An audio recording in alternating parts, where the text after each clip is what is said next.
Good afternoon, guys. So, in the earlier classes, we have studied about that the king has increased the taxes. Hmm? And taxes were of two types, tithes and tail. So, in tithes, 1/10 of the total agriculture production, 1/10 of the total agriculture production has to give to church, right? And in tail, this was the tax which only third estate people had to give it.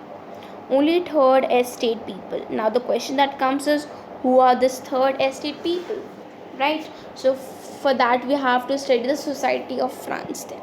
ठीक है, ये तो I think it's clear कि तिथिस जो tax था उसमें क्या था पता है, उसमें जो भी लोग जितना भी वो लोग अर्न करते थे टोटल एग्रीकल्चर प्रोडक्शन में, उसका 1/10 जो भी था वो 1/10 मनी 1/10 ग्रेन अमाउंट्स वो सब चर्च में देते थे. ठीक है, ये हमारा तिथिस में था. टेल में क्या था, ये डायरेक्ट टैक्स था जहाँ पे सिर्फ थर्ड एस्टेट पीपल को वो टैक्स देना था.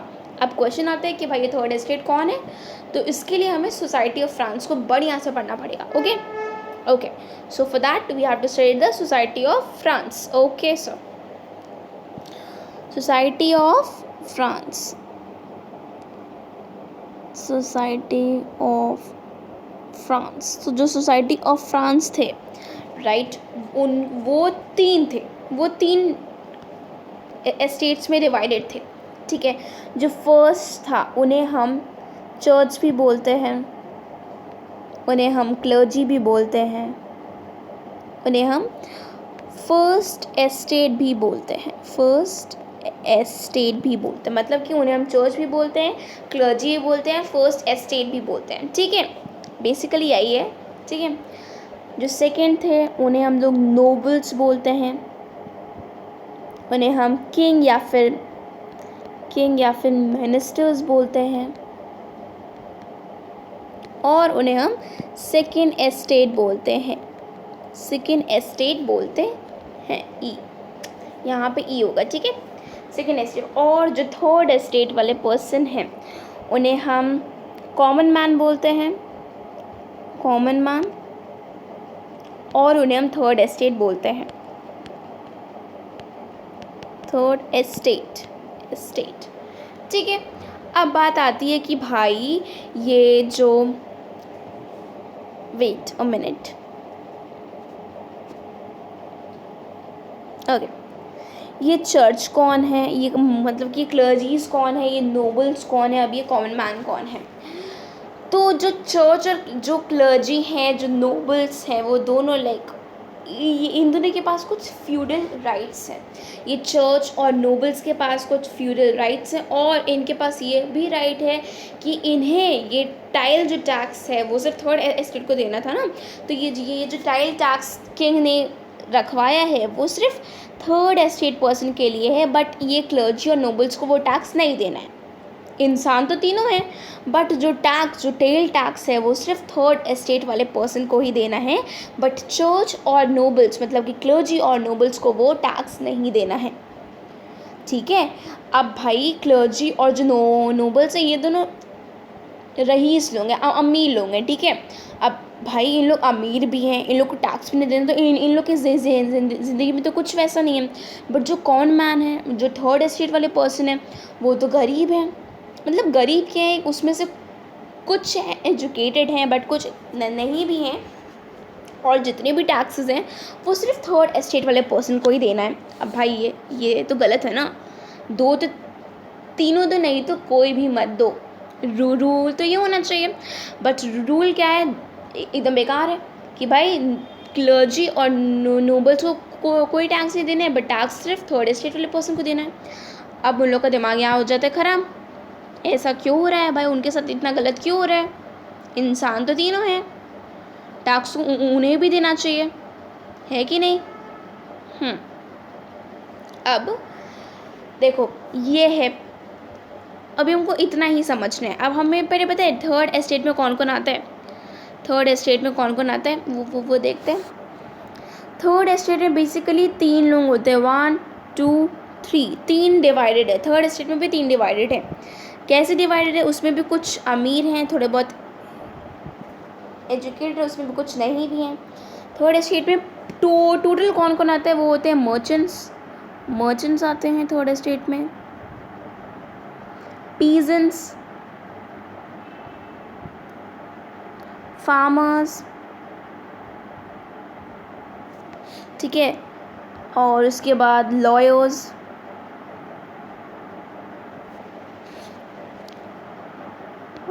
आर्टिसंस, और यू कैन से बिग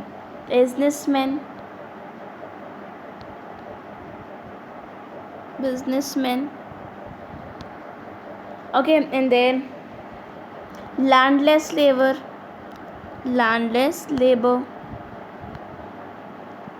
ये सब आते हैं पूरे, ये सब लोग थर्ड स्टेट में आते हैं। और भी हैं बहुत, लेकिन जो मेरे को अभी ये याद था वो मैं लिख दी, ठीक है। अब बेसिकली अब इसमें कुछ लोग तो एजुकेटेड होंगे, राइट, और कुछ लोग तो नहीं पढ़े लिखे होंगे, बट जो टैक्स था वो सबके लिए था, ठीक है। इसमें से लाइक जो लैंडलेस लेबर है वो क्या टैक्स देंगे भाई, उनके पास तो खुद ज़मीन नहीं है, ठीक है, वो कैसे टैक्स देंगे, नहीं दे पाएंगे, है कि नहीं। इन लोग कैसे टैक्स देंगे, इन लोग के लिए तो टैक्स बहुत वो चीज़ है ना, बड़ी चीज़ है। इवन जो छोटे छोटे फार्मर्स हैं उनके लिए भी प्रॉब्लम की बात हुई, है कि नहीं। तो वो लोगों को लाइक बहुत ज़्यादा वो आए, गुस्सा आए कि भाई सिर्फ हम लोग को ही क्यों देना है, हम लोग को ही क्यों देना है, हर लोगों को देना चाहिए, ठीक है। अब हम बात करेंगे फ्रांस के बारे में, उसके बाद जब फ्रांस के बारे में बात कर लेंगे उसके बाद हम इसको कंटिन्यू करेंगे कि भाई क्या क्या हुआ, ठीक है। इससे हम बाद में कंटिन्यू करेंगे, लेकिन अभी हम पहले फ्रांस के बारे में पढ़ेंगे, ठीक है। ओके, देख लो क्या क्या हो रहा है। तो अभी हम पहले फ्रांस के बारे में पढ़ते हैं, चलो। फ्रांस, ठीक है। अब फ्रांस में 1715 में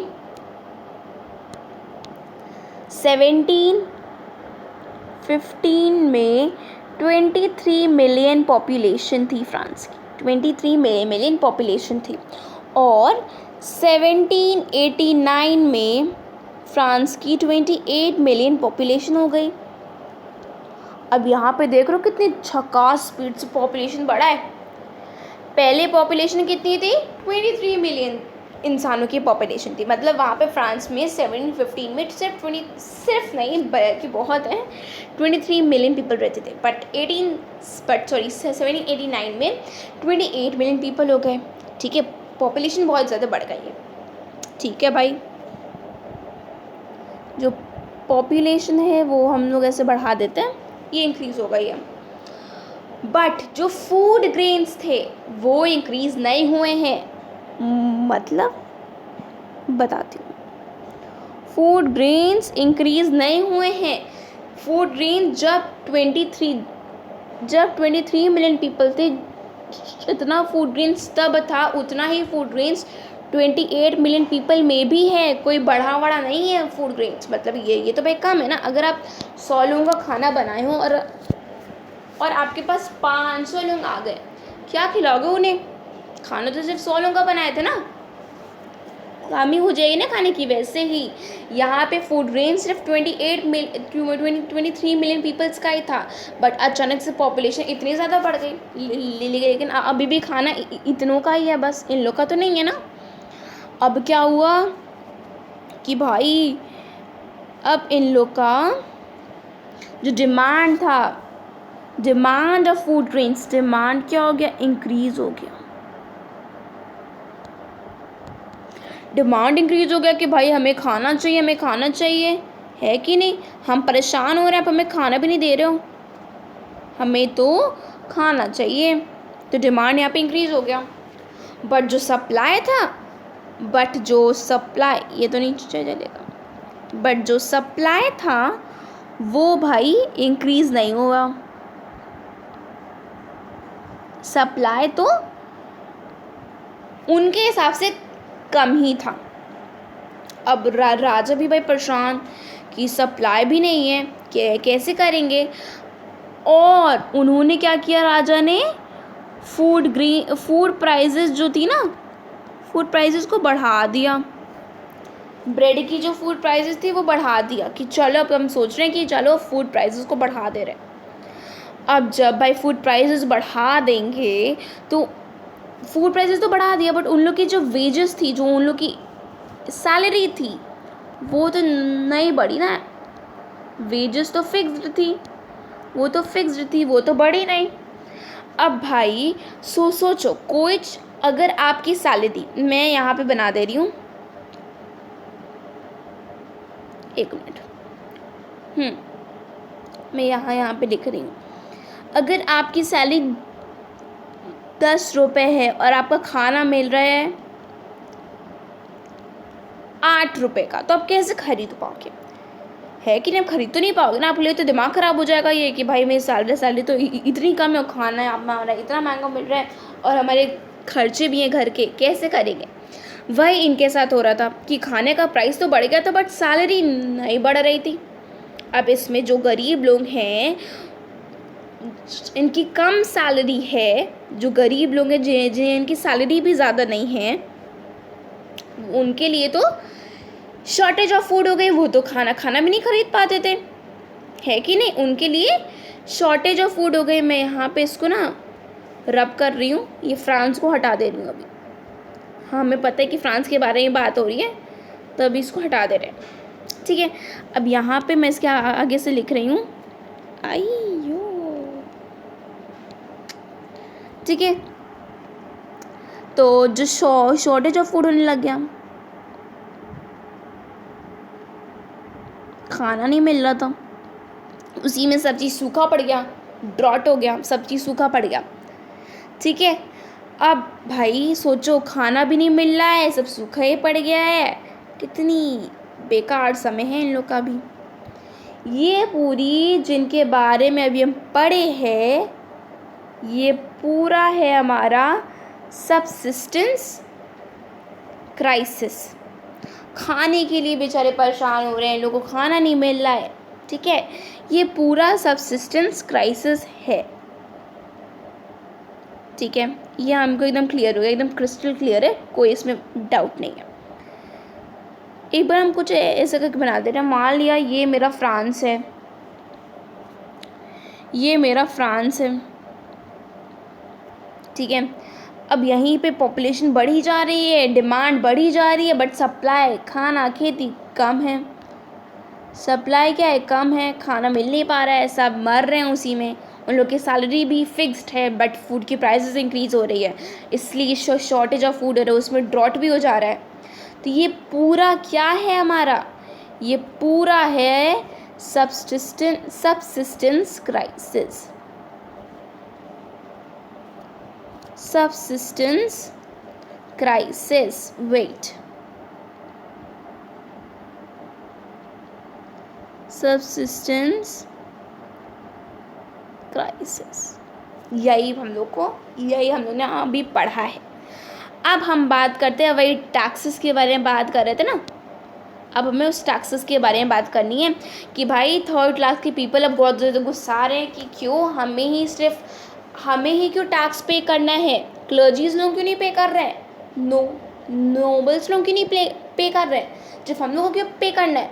तो यहाँ से जो फ्रेंच रेवोल्यूशन है, बेसिकली वो 3rd एस्टेट के पीपल ही स्टार्ट कर रहे हैं, है कि नहीं? यही लोग तो स्टार्ट कर रहे हैं ना।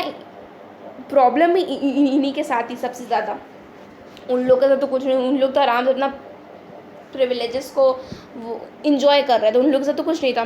तो फ्रेंच रेवोल्यूशन हमारा 3rd एस्टेट पीपल्स ने स्टार्ट किया है। 3rd एस्टेट में कौन कौन रहते हैं हम लोग पहले बता चुके हैं, ठीक है। अब उन लोग देखो, उन लोग बहुत सारा रेवोल्यूशंस किए थे, बट वो सब में ना, वो सब रेवोल्यूशन में हार जा रहे थे। क्यों हार जा रहे थे? क्योंकि उनके पास दिमाग भी कम था, ठीक है। वो पढ़े लिखे भी उतने नहीं, तो कुछ पढ़े तो कुछ नहीं पढ़े थे, तो वो हर में हार जा रहे थे। बट ये वाला बहुत ज़्यादा भयानक था। अब इन्हें आई गुस्सा, अब इन्होंने कहा कि भाई ख़त्म सब, अब हम क्या करेंगे, अब हम जितने भी प्रिविलेजेस है आपके, will end all the privileges, we will end all the privileges, हम सब प्रिविलेजेस को ख़त्म कर देंगे, खल्लास। कैसे? 3 फिलोसोफर आए भाई, अब यहाँ पे ना 3 फिलोसोफर आ गए, चलते हैं देखते हैं कौन कौन फिलोसोफर है, बड़े अच्छे अच्छे फिलोसोफर थे। 3 फिलोसोफर आ गए,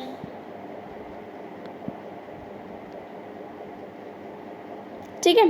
तो जो पहले फिलोसोफर थे भाई उनका नाम क्या था? John Locke. जॉन लॉक पहले फिलोसोफर का, कुछ ढंग का कलर नहीं आ रहा है मेरे को इसमें। पहले जो फिलोसोफर थे उनका नाम था जॉन लॉक।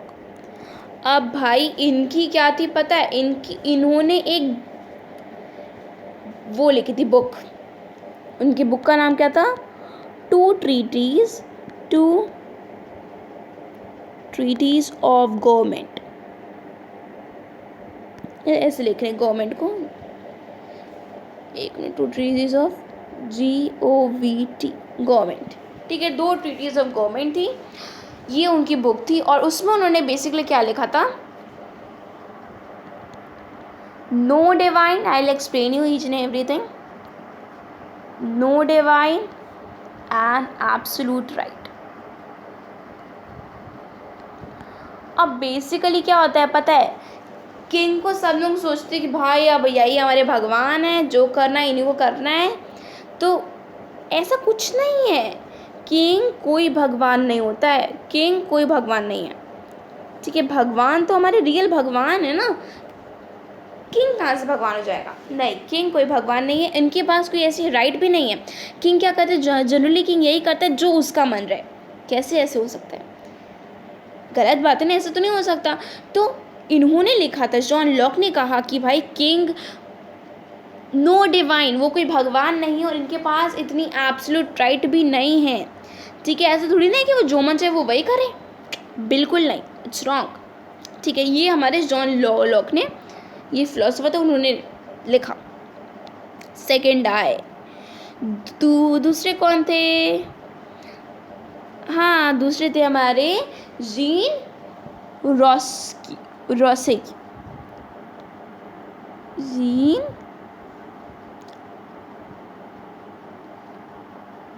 रॉसेकी, ओके।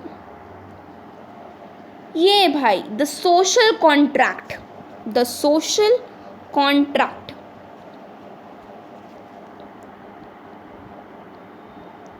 इन्होंने बोला कि भाई पीपल और रिप्रेजेंटेटिव के बीच में, मतलब किंग रिप्रेजेंटेटिव के बीच में एक कॉन्ट्रैक्ट होना चाहिए, ठीक है। ये किन्होंने बोला? जीन रॉसेकी, ओके। इन्होंने बोला कि द सोशल कॉन्ट्रैक्ट मतलब कि आम इंसान और रिप्रेजेंटेटिव के बीच में एक कॉन्ट्रैक्ट होना चाहिए, ठीक है। ये एक फिलोसोफर ने बोला। अब भाई तीसरे कौन थे? मॉन्टेस्क्यू। मॉन्टेस्क्यू थे हमारे तीसरे फिलोसोफर। कौन था भाई? Montesquieu.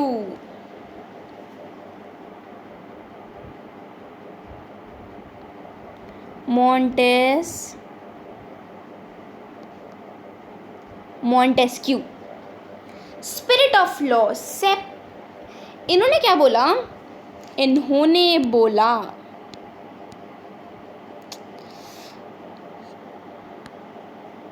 Spirit, wait a minute, हाँ, स्पिरिट ऑफ लॉज। यहाँ पे क्या है? मान लिया ये मेरा फ्रांस है, मान लिया ये मेरा फ्रांस है, इसी फ्रांस में भाई, इसी फ्रांस में ना लेजिस्लेटिव, एग्जीक्यूटिव, जुडिशरी सब एक की तरह है, सबकी पार एक मिल गई है।